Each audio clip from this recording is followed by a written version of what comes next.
Hey everyone, thanks for checking in. Today I just wanted to go over a quick exercise with you that is becoming increasingly more popular. You see a lot of trainers doing it with their clients, physical therapists, and I'm seeing a lot of gym members starting to do it now, and that's a dead bug. So I want to talk a little bit about the dead bug, why we do it, and give you 3 variations that are a little different progressions can help clean up some different problem areas. So the dead bug, what it is, it's a core exercise. Usually, we're lying on our back, we're upside down, we're usually moving something with our extremities. Kind of looks like a dead bug flailing on its back. All right, that's where it gets the name from. But what it's trying to do is correct kind of a pelvic tilt that we have. So a lot of times we'll walk around in everyday life and we're not engaging our core, we're looking upwards. So what happens is we get this extreme lordotic, curve here, right? So we don't want to engage the lower core, we're shifted forward, our pelvis sits here, right now we're shifting it forward. So what we want to do is actually tuck that under, right? Because when I'm here, all this stress is going straight down into that lower portion of my spine, right? That L4, L5 area. So if I shift here, tuck under, what that's done is it's now shifted that pelvis backwards, right? That posterior shift. It's squeezing my glutes, it's engaging them, it's tightening my core. So now I'm in a more neutral, solid position here, and I'm a lot less likely to get injured because I don't have that extra stress on me. So what the dead bug is teaching you in the different variations is how to move these different extremities while still keeping this locked in place and neutral. That's what we want, all right? So there's a couple different variations. There's a lot. I'm gonna show you 3 of them, all right? And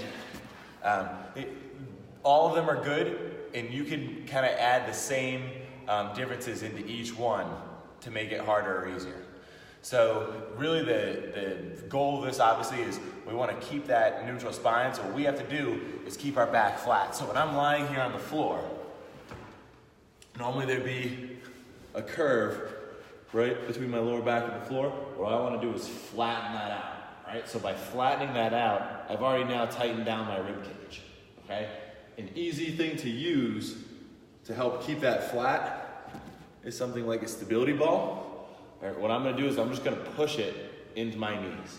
All right, so my knees have to fight back towards into the ball, and what that's doing is help keep my back flat.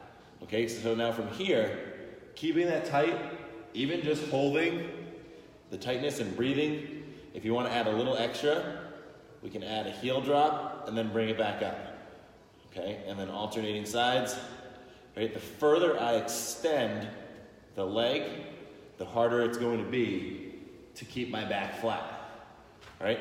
If I'd like, I can also add an upper body movement into it. Maybe bring in diagonal extremities, right? Going through extension, all right? But keeping the pressure into the ball the whole time, that's gonna help keep my back flat. So there's one. Another option, we can add a push in overhead.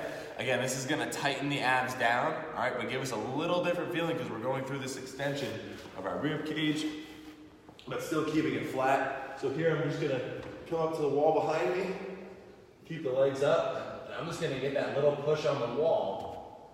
And then same thing, extend the legs. Remember, the further you extend them, the harder it is. All right, and one more. Now this one is really more of a focus on a single side. You can get a hamstring stretch out of it as well. All right, but a good corrective leg drop here. It's very similar to the dead bug. All right, but we're just using the one leg, so I'm gonna keep the leg with the band up. All right, so I get this hamstring stretch here. And then from there, I'm gonna take this other leg, right, and drop it down here and bring it back up. And I'm just gonna focus on the one side, making sure that when I return the leg to the top, I'm really focusing on keeping the back flat, and I can feel that through my abs, my core. I can feel my hip flexor, my quad working.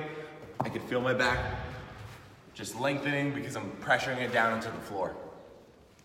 So there's 3 options for the dead bug. There's a lot of different variations out there, all right? We have a lot to show you at the Beverly Athletic Club, and come in, and if you're not sure which variation is the best for you, we'd love to do a complimentary session with you. Talk to myself or one of the personal trainers on staff, and we can kind of look at what your goals are, where you're at, and help you incorporate an exercise like a dead bug as a nice accessory to help you get better at a lot of other things. All right, we'll see you next time.